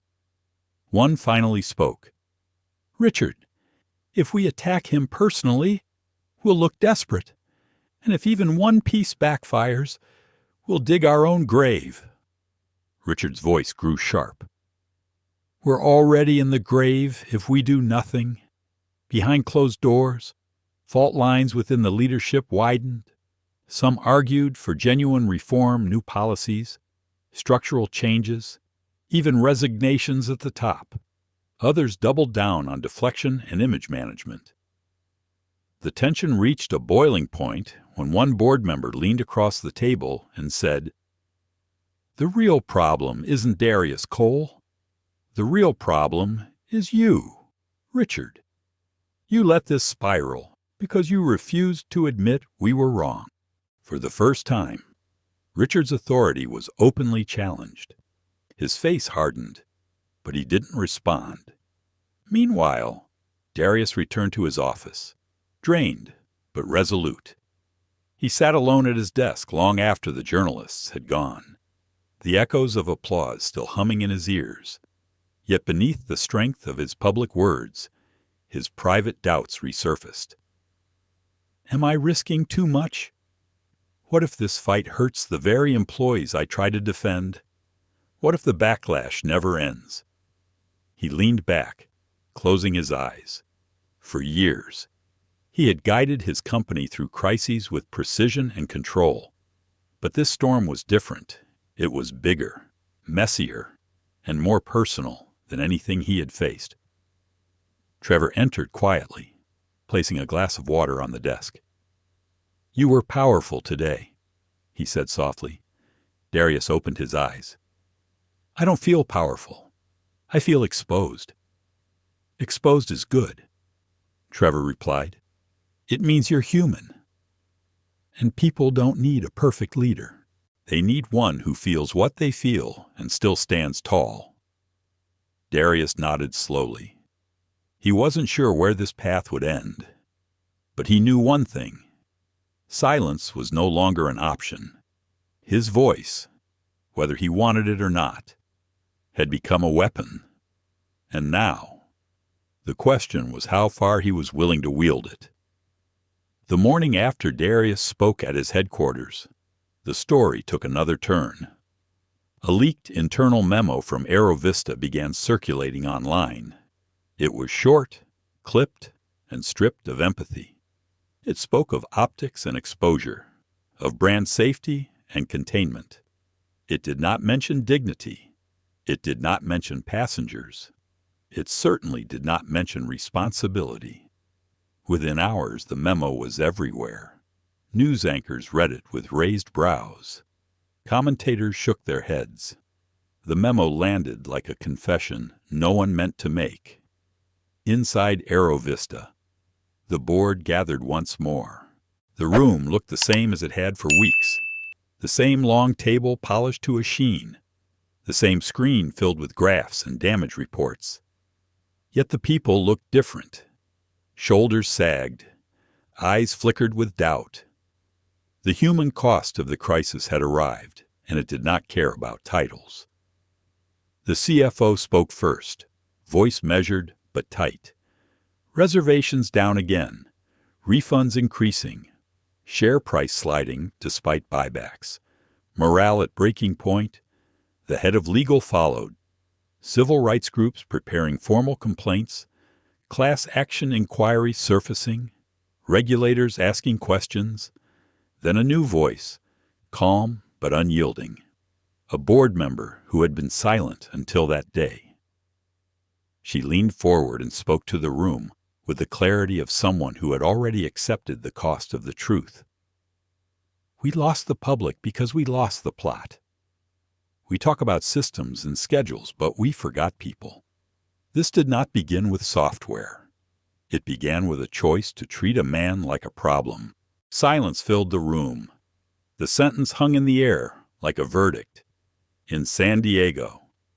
Darius read the leaked memo and felt a cool sadness settle over him. This was the rot he had learned to recognize early in his career. The rot that sets in when comfort erases conscience and procedures become shields against accountability. He closed his laptop and walked to the window. The bay was bright under a clean sky. Boats cut silent lines across the water.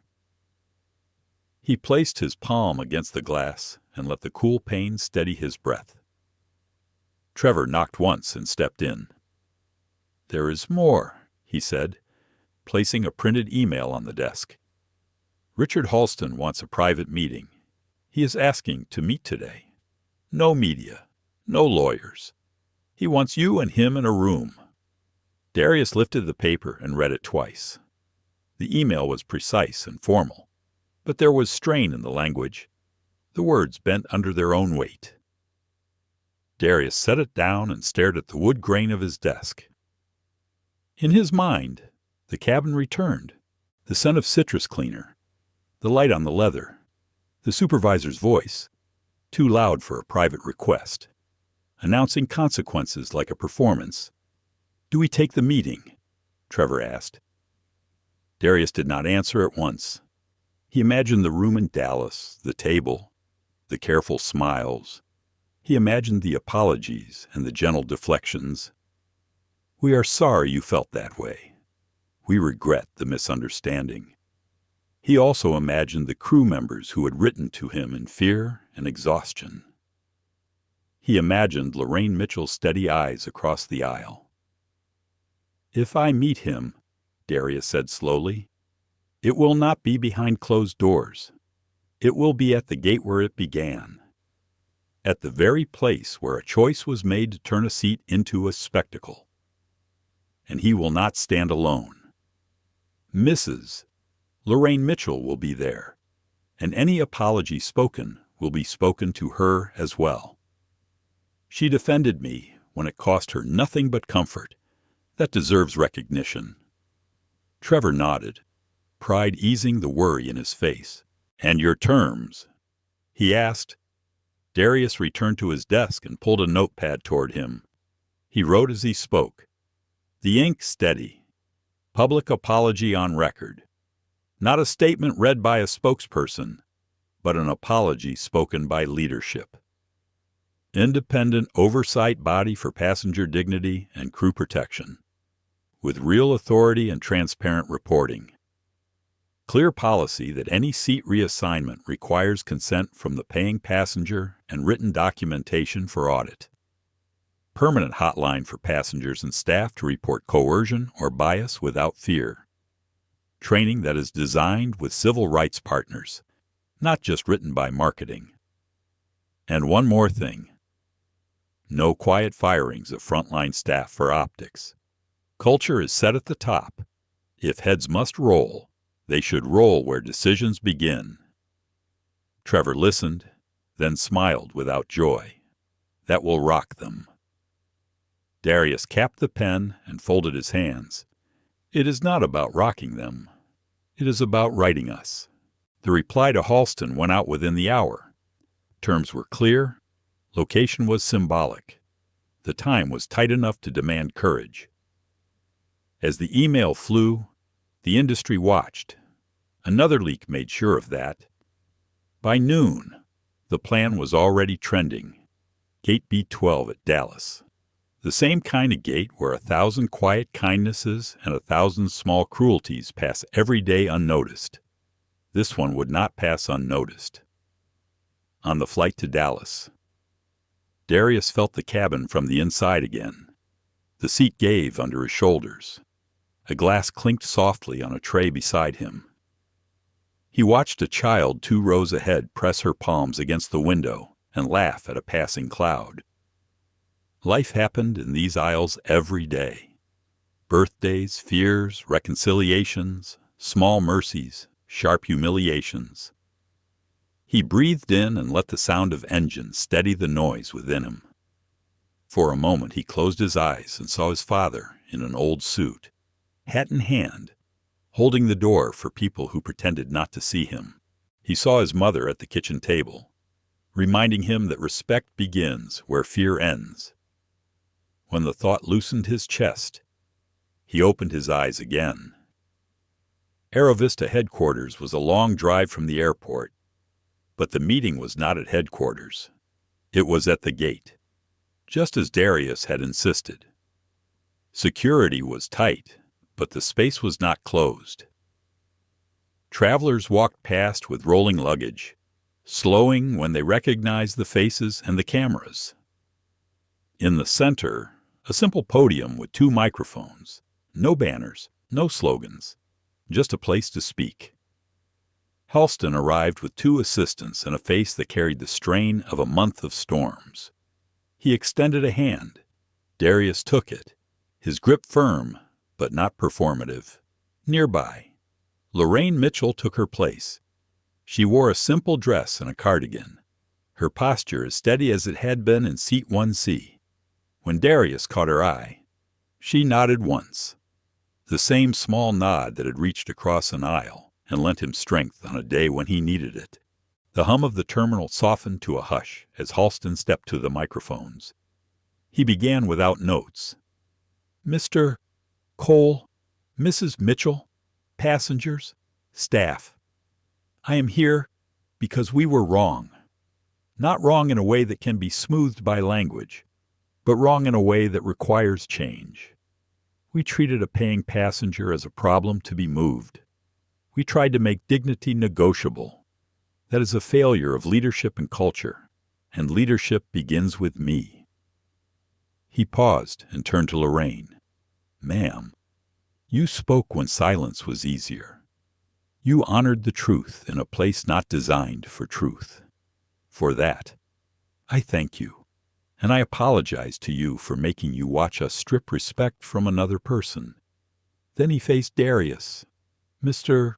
Cole, I am sorry.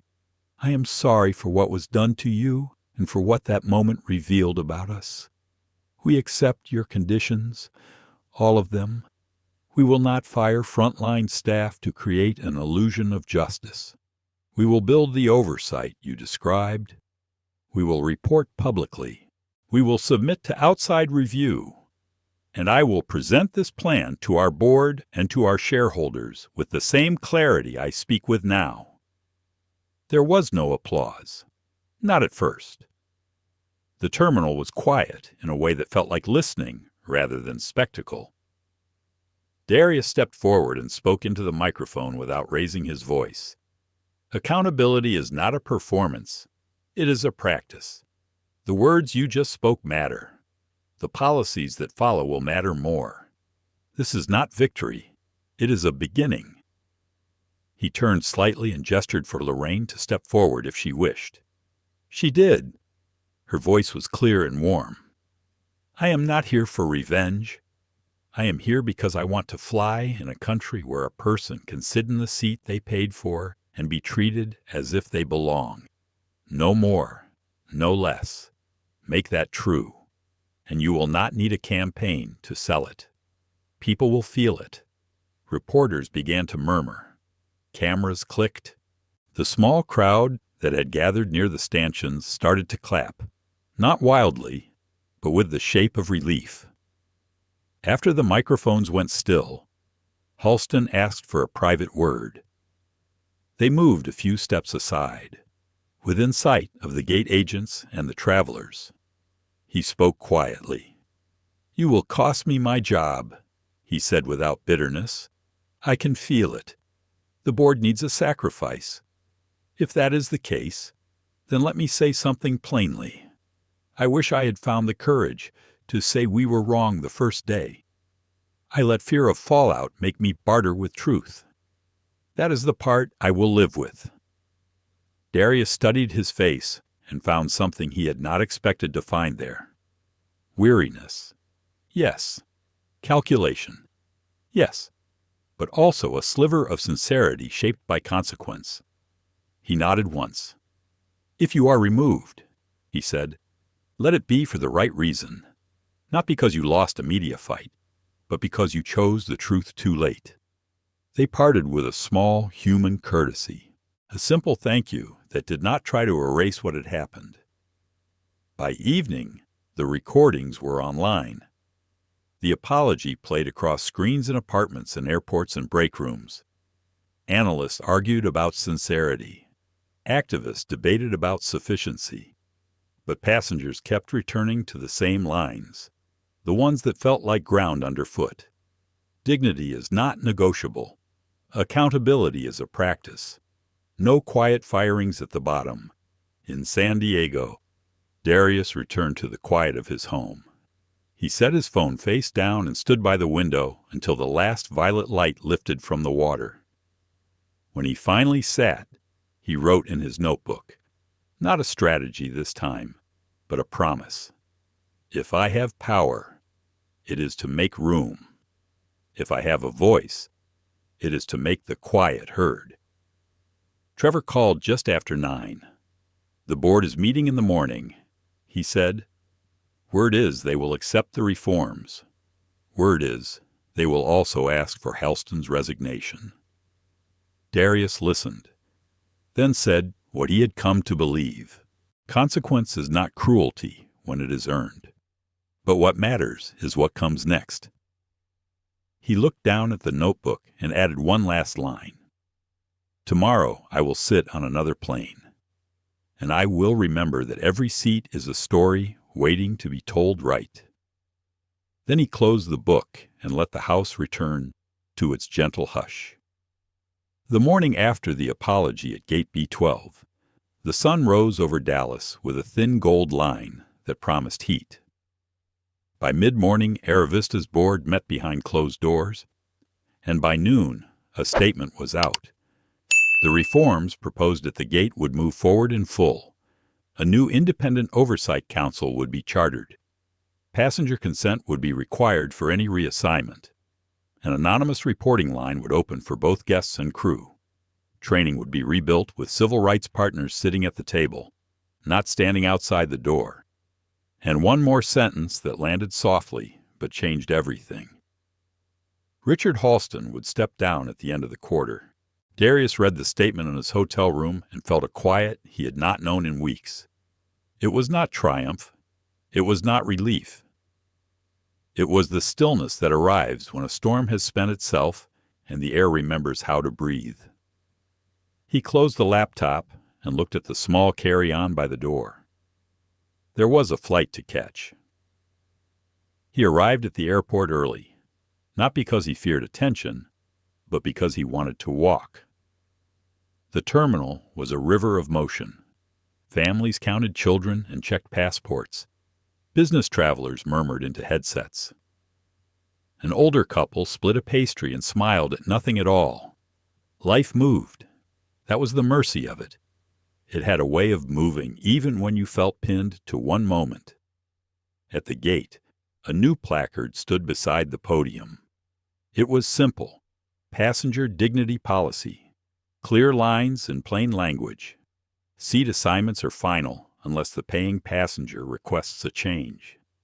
Any operational reassignment requires documentation and passenger consent. Coercion is prohibited. A number in bold type for reporting violations. A gate agent glanced up and froze for half a breath when she recognized him. Then she smiled. Not the tight smile of performance, but the genuine kind that begins in the eyes. "Thank you for what you did. Mr. Cole," she said quietly. "It is already different here." He thanked her and stepped aside to watch boarding unfold. It was the same and not the same. A man asked to switch seats to sit with his wife. The agent explained the options, pulled up the policy, and made the change with both passengers nodding. A woman requested a seat closer to the front because she was nervous about flying. The agent listened and moved her with care. No raised voices, no staged authority, no theater. When it was time to board first class, Darius walked down the jet bridge and felt that old mix of familiarity and distance. The cabin smelled of citrus cleaner and coffee. Light fell across leather in soft rectangles. He placed his bag overhead and eased into 1A. The headrest was cool under his hand. He closed his eyes for a moment and saw the gate again. Microphones and phones, and a woman whose steady courage had become a compass. He opened his eyes when he heard the cart. A flight attendant stopped in the aisle. She looked to be in her 30s, with dark hair pulled back and an expression that mixed professionalism with something warmer. "Mr. Cole," she said, "may I say something?" When he nodded, she went on. "I have worked here 9 years. I have seen people treated well, and I have seen moments I wished I could pull back into my hands and make different. Thank you for not asking for anyone to be thrown away. My friends have mortgages and children. We needed change. We did not need a purge." Darius held her gaze. "Thank you for saying that. There is no dignity in punishing the people at the bottom for decisions made at the top." She nodded and moved on. A few minutes later, she returned with a glass of water. Not bourbon today. Water felt right. The last passengers found their seats. The door closed. The plane pulled back from the gate and rolled toward the runway. Darius watched the wing lift against a sky so blue it felt new. The engine gathered itself into a single, clean sound. The ground fell away. At 10,000 feet, the cabin settled. He opened a book but did not read it. He thought instead of his father unfolding the newspaper at their old kitchen table, lips moving as he read the kind of stories that teach a boy where the edges of the world are. He thought of his mother tapping the page with her finger and reminding him that the world is built by choices so small they slip by unnoticed. Then he thought of Lorraine Mitchell in seat 1C, lifting her voice in a place where people come to be quiet. He would call her tonight. He would say thank you again, and then he would ask about her day, and he would listen, because that is what gratitude looks like when the crowd goes home. Somewhere over the desert, the plane met a pocket of rough air. The cabin shivered. A few passengers tensed. The attendant returned and checked belts with a practiced look. Darius breathed with the movement, counting the rhythm as a runner counts steps. Turbulence ends. That is what it does. It shakes only until the air finds a new agreement with itself. An hour later, the seatbelt light clicked off, and a man approached from row 3. He was middle-aged, with a tie loosened, and eyes that looked like they had seen a few fights of their own. "I am sorry to bother you," he said quietly, "but I wanted to say thank you. I was bumped once. It was years ago, and it was quiet, and I told myself it was no big thing. But it sat with me. Seeing you stay put took that stone out of my chest." Darius smiled. "Then do me a favor. When you see someone else weighed down like that, say something. Not for me, for them." The man nodded and returned to his seat. As the plane began its descent, Darius felt a kind of peace he had not let himself feel since the first request to move. The world below appeared in tidy patterns. Roads crossed like neat stitches, houses scattered like pale dice. Somewhere down there a board was voting to create a council with real authority.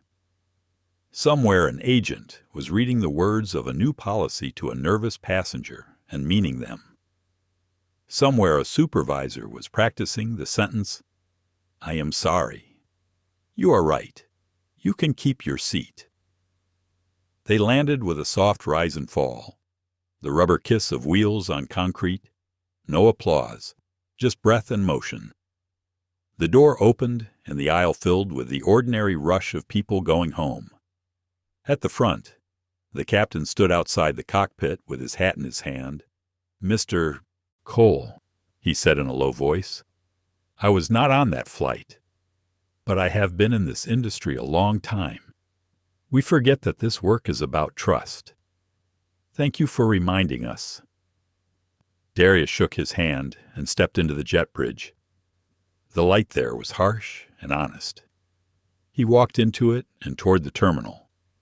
In San Diego, he went straight to the office. Trevor was at his door with a look that meant good news and good work. Horizon Air had signed. The transition plan was approved. A joint statement would go out in the morning, focused less on winners and losers and more on standards that would lift the field. He and Trevor reviewed the language, crossing out the boastful words and leaving the modest ones. Then Darius picked up his phone and called Lorraine. She answered on the second ring. "Did you see the board statement?" he asked. "I did," she said, and I finally exhaled. "They will make the changes. It will not be perfect, but it will be different. And sometimes different is the door we need to walk through to reach better." He laughed softly. "You always find the plain truth." She returned the laugh. "You already knew it. You just needed someone to say it into the air." They talked for a few minutes about groceries and weather and the kind of small things that are the real fabric of a life. When they hung up, Darius sat for a moment with the warm quiet of the call in his chest. That evening he met his daughter for dinner at a small place by the water. She listened as he told her about Gate B12 and the apology and the new council. She reached across the table and squeezed his hand. "I am proud of you, Dad. Not for the headlines, for how you kept your voice low when everyone wanted to shout." They walked by the bay afterward, the air cool and sweet. Boats nodded at their lines like tired horses. A gull lifted from a railing and traced a perfect white curve into the dark. Darius thought of every person who had written to him, every story that had arrived like a folded letter on his desk. He thought of the crew who would go home tonight with a little less fear. He thought of the next traveler who would sit in 1A or 23C or 38B and be treated like a person instead of a problem. When he returned home, he set his carry-on by the door and went to his desk. He opened the same notebook he had written in on the hardest night and turned to a fresh page. He wrote a single line. Sometimes the smallest seat on a plane is the loudest place in the sky. He closed the book. Somewhere a plane lifted into the dark, and another settled into a pool of light. Somewhere a gate agent answered the phone and said, "I can help." Somewhere a quiet person stayed seated and stayed whole. The sky had not changed. People had. He turned off the lamp and let the house go still. The plane lands. The story does not. A man stayed seated and asked for nothing more than what he paid for. A woman across the aisle chose courage when silence would have been easier. An airline learned that dignity is not negotiable, that accountability is not a press release but a practice. Carry this with you. Love is the voice that says you belong. Respect is the habit that proves it. Discrimination is the hand that tries to move you anyway. We name it, we refuse it. We stand beside the person who is being asked to shrink, and we say, "I see you. Keep your seat." If this story stirred something in you, let it become action. Speak up when a small wrong is dressed as a minor inconvenience. Choose the side of the person, not the policy. Remember that the smallest seat can be the loudest place in the sky. Thank you for watching and for feeling this with us. Help this message fly farther. Like, share, and subscribe to the channel. New stories are on the way. Stay with us.